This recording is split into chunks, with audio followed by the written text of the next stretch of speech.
Today we're going to test water's limits with some cornstarch. And in the end, try to ride a bike on top of this thing.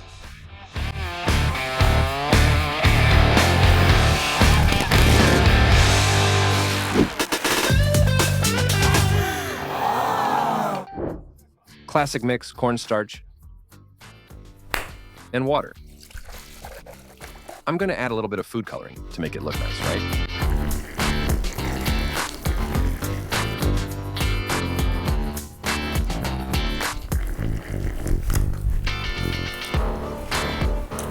The result looks like a liquid, but it's much more than that.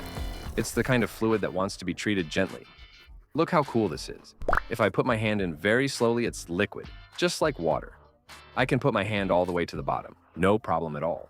And look how crazy this is. I can even hit it with a hammer on top. And the hammer doesn't even get dirty.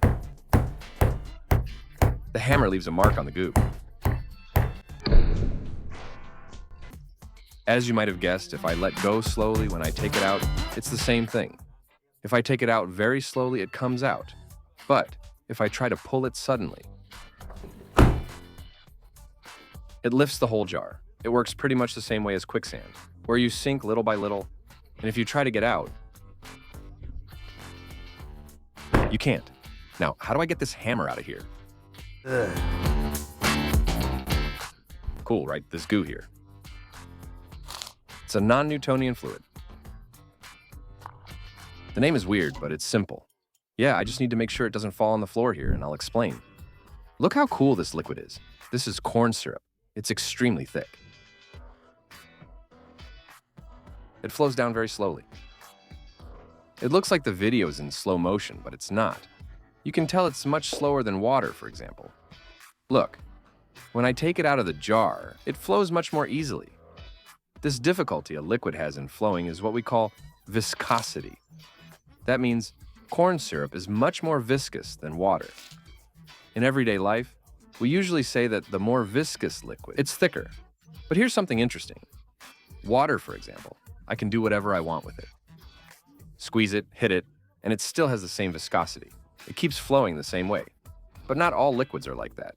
We call this type of liquid, or it could be a gas, a Newtonian fluid, because it was Newton who studied this property of liquids. But not all of them are like that. In the mixture of water and cornstarch, for example, we have one viscosity when you don't squeeze it. You notice that it even flows faster than corn syrup. But when we squeeze it, the viscosity increases a lot. It's almost as if this mixture becomes solid, and that's why we call it a non-Newtonian fluid, because its viscosity varies depending on what we do with it. It seems like it's something very rare, but several industries manufacture materials of this type. Toothpaste and yogurt, some creams, and even honey vary their viscosity depending on how hard you have to squeeze the container to get the product out. And if you've already watched several Borovaces from Manual do Mundo, many of the factory visits we've made, you might already be imagining. It's one thing to have this liquid inside a small package, but what about when we produce thousands of liters? How do industries manage to transport something so strange, so sticky, that behaves differently each time inside their facilities? A normal, conventional pump would never be able to handle something like this. But hold on, we'll explain how this works in a moment. First, let's get to what we planned for today. We didn't want to show these non-Newtonian properties of water with cornstarch in a container this small, like this, about 3 liters. The idea is to go all out and make a really large amount of this mixture, so that I could try to walk on top of it. Is it possible to jump without sinking? Is it possible to run and ride a bike? So, to start with, our raw material will be this right here. 9 bags of 25 kilos each, or 225 kilos of cornstarch. The idea is to make a lot of slime like that and put it inside 2 boxes.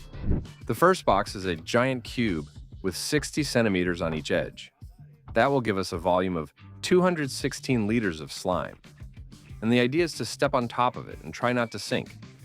Then there's another box, which is 3 meters long, and we adjusted its other measurements so it holds exactly 216 liters, because the idea is to first test with this box, and then move all the slime to the other box, and only then try to run and ride a bike. In industrial settings, they use special pumps to transport these unusual fluids from one place to another, sometimes to very distant places, and Net is a German company that has been making these pumps for over 70 years. So today we're going to one of their 5 service centers in Brazil to test our sticky cornstarch slime and to see this pump in action. The cool thing is that besides the service centers, they also have 3 factories in Brazil and Santa Catarina.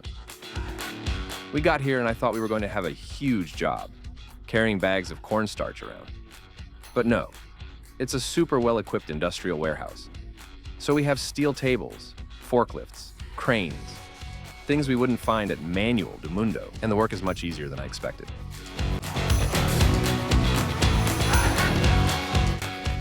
Let's make this mixture with a bit more than we used at manual do mundo.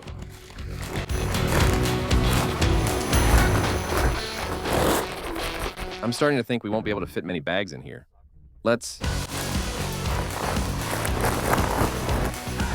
I think that's enough, right? Let's add water. 75 kilo of cornstarch. According to our calculations, each bag will need 9 liters of water, so we have to put almost 60 liters in here.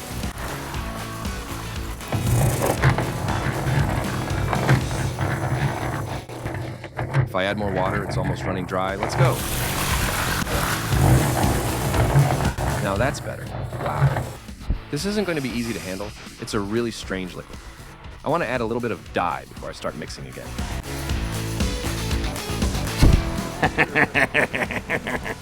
We've never dealt with this much dye before.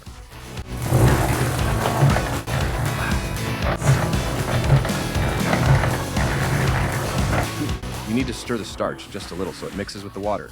Otherwise, the water just sits on top and doesn't mix. Here we go.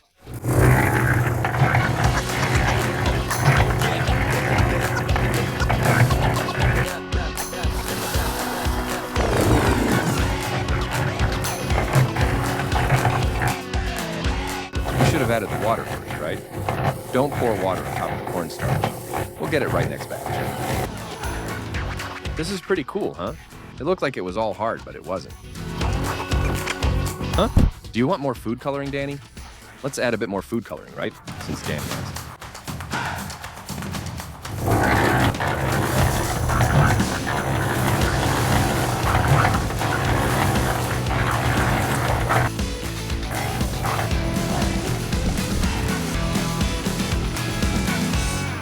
We're using the table to create a kind of staircase. I mix the batter here, pour it into the first tall box for the experiment, then put it in the pump. The pump shoots it onto the long box where I'll ride the bike over. No.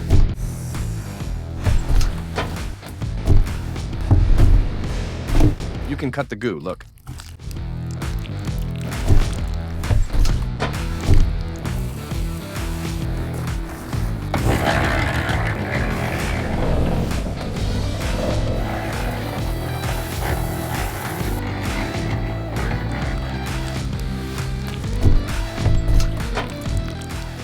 We just need to fill the box to the brim so it's easy to see in the video.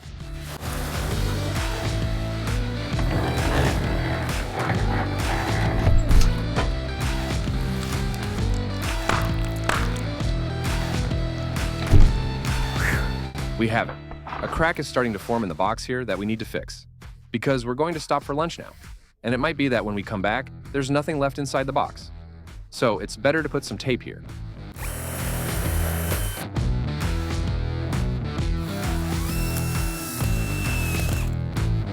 Look here, it's already bent. We'll have to add some reinforcement too.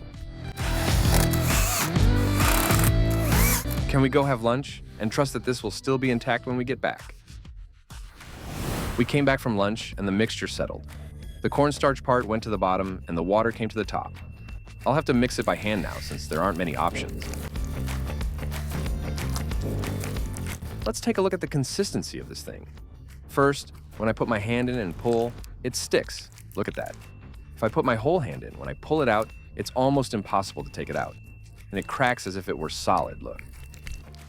But what I really want to know is, if we throw something heavy on top of this, will it act like it's solid on impact or sink right away? A bowling ball, bocce ball, it must weigh about 2 kilos. Or, yeah, let's see. Oh! Yeah, it sinks, but right after that it goes under. So it's not going to be easy to walk on top of this. Niobium ball. You think it's light? It weighs about 11 kilos. How am I going to pick this up now? And I just put my hand in here with my watch and everything. And the ball stayed there. Look, if you move very slowly, you can move your hand. But if you use a little more force, the liquid gets hard and you can't move anymore. No, I can't take it out. I can't get my arm out. Wait a second. Damn, I'm stuck.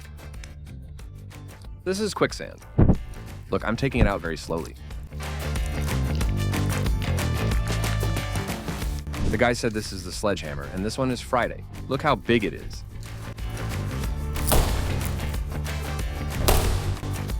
Own it. If you let go, that's it. Now, wow. If you pull slowly, it comes easily, but with force, it won't.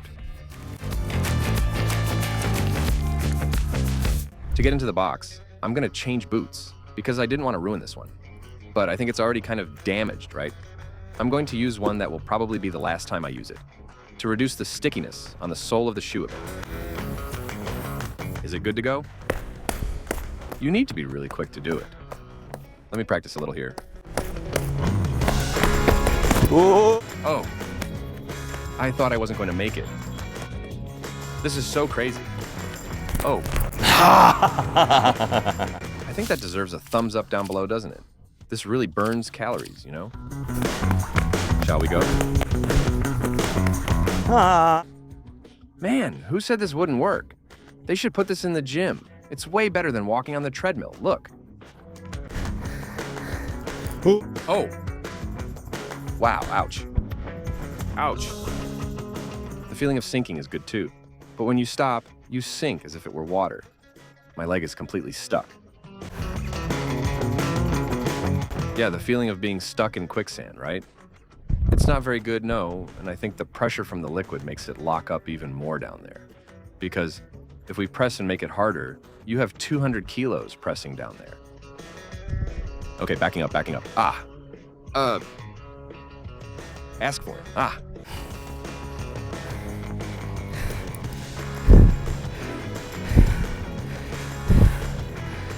Very slowly, very slowly. If this were just a little deeper, there would be no way to get it out. It's coming out like a millimeter per second.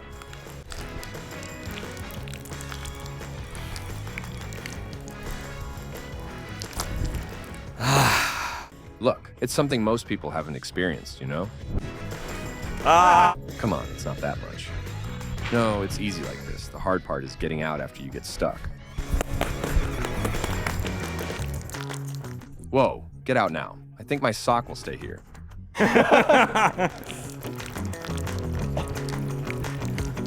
Wow.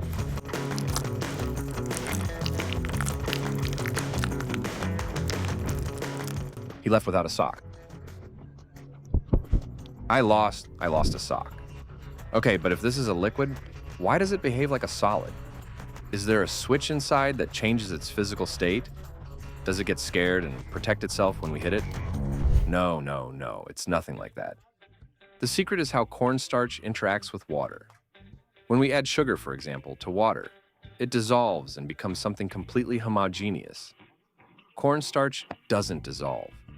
Its little pieces, the tiny particles, they kind of float inside the water. When there's no force being applied, these particles can move freely. And that's why the hammer goes down so smoothly into this liquid. But when we apply force, that changes completely. These starch particles lock up, they arrange themselves in a way that they can't move anymore. It's kind of like the exit of a subway station. Imagine a subway station packed with people. If everyone walks slowly, organized, one behind the other, everyone can get out. But if there's panic, people running, pushing each other, it turns into chaos, and then no one gets out.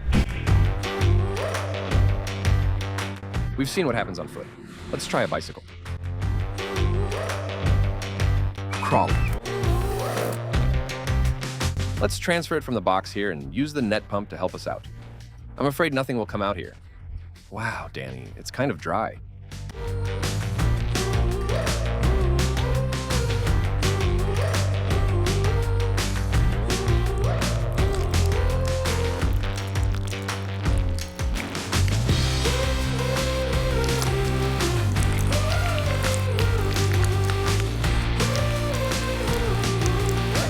sledgehammer was left down there.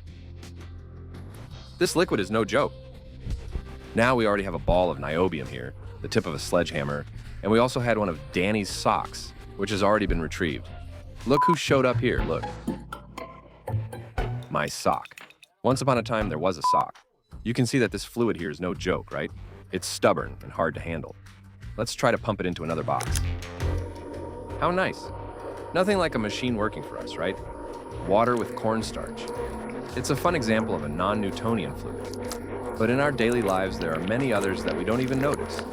Ketchup is one of them. It takes a while to flow out of the bottle, but when you squeeze it, it gets more fluid. It's exactly the opposite of what we're seeing here with the water and cornstarch. The more pressure you put on ketchup, the more fluid, thinner, and easier it comes out of the bottle. There are several substances that change their fluidity depending on the force. Toothpaste, honey, some creams. And imagine transporting all of that, tons and tons of it, inside a factory. A traditional pump would spin fast and push the liquid out. But you can't do that with a non-Newtonian liquid because it can get stuck inside the pump. So there are special machines to handle these fluids that behave differently. The pump we're using is the Nemo from NET. They've been developing pumping technology for over 150 years. Look at how differently it works from what we might imagine. There's a rubber part, and inside it, a metal piece that spins, which is the rotor. As it moves, any liquid inside here is forced to move in a certain direction. There's no other option. This movement creates spaces inside that gently and precisely push the fluid along. The name of this type of pump is a progressive cavity pump. Just so you have an idea, a machine like this can pump a mixture that's liquid, but with up to 70% solids, something extremely thick, like in a sewage treatment plant. After you let the sewage settle, a sludge forms at the bottom. From this sludge, they separate the liquid part, and what's left is a much thicker sludge. That's right, this machine can handle that final sludge. But of course, it's also used for things that smell better in our daily lives, like shampoo, chocolate, toothpaste. And this rubber is a super important part of the equipment. It has to be compatible with the fluid it's pumping. If it's not the right material, it can wear out, and it can even contaminate what's being pumped. Nobody wants ketchup that tastes like rubber, right? I found a ball and a sledgehammer down here at the bottom, and we noticed that the starch builds up, look. It gets really hard here.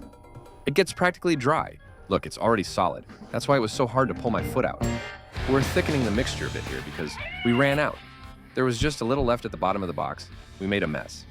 Ideally, it should reach the surface. So we added a bit more starch, a bit more water. Let's mix it again. But we don't want to use the cement mixer. Let's mix it by hand. And using an air drill a little here.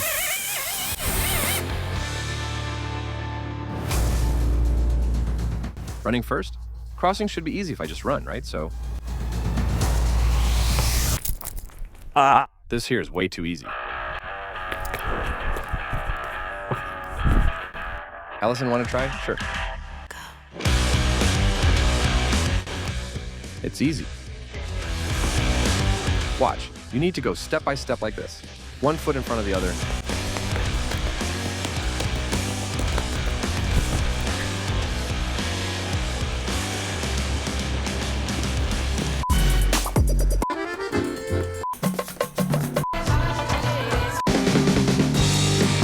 Thank you. Bocce ball. Thank you. Thank you.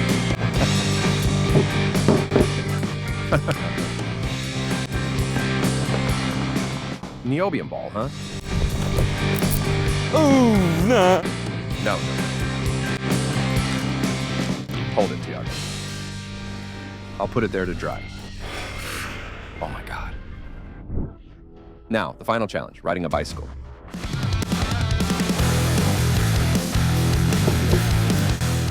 Woo-hoo-hoo-hoo-hoo. Ooh.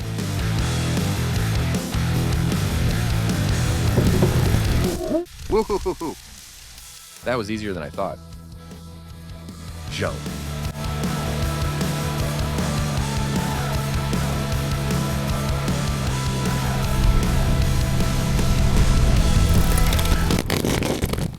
No, the camera stayed.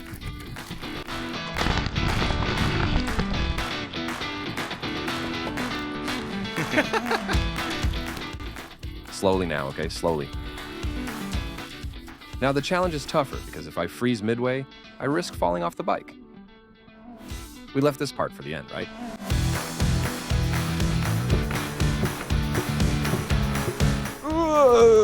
Going slow is harder. It's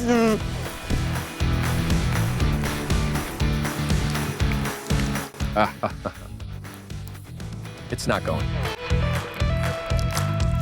Oh, I forgot. I took off the front and forgot the back. When I pulled it, the wheel stayed and the bike came off. It's nothing, really. Hold the bike here, please, Tiago. Wow. Oh, look at this. Wow, it's much harder to take things out of it than to ride on it. I just had a really bad idea. Look at the size of this rotor. It has the same function as the little one we saw, but it's made to transport a lot more fluid. Our idea here is to put this in our little cornstarch pool. As you saw, it's really hard to take out, so when we try to remove it, the pool might come up with it. What do you think is going to happen? Just the metal here weighs about 200 kilos. That's pretty much the same amount as the water and cornstarch we have.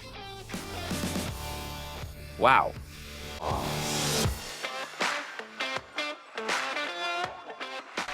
If a bicycle wheel was already hard to take out, no,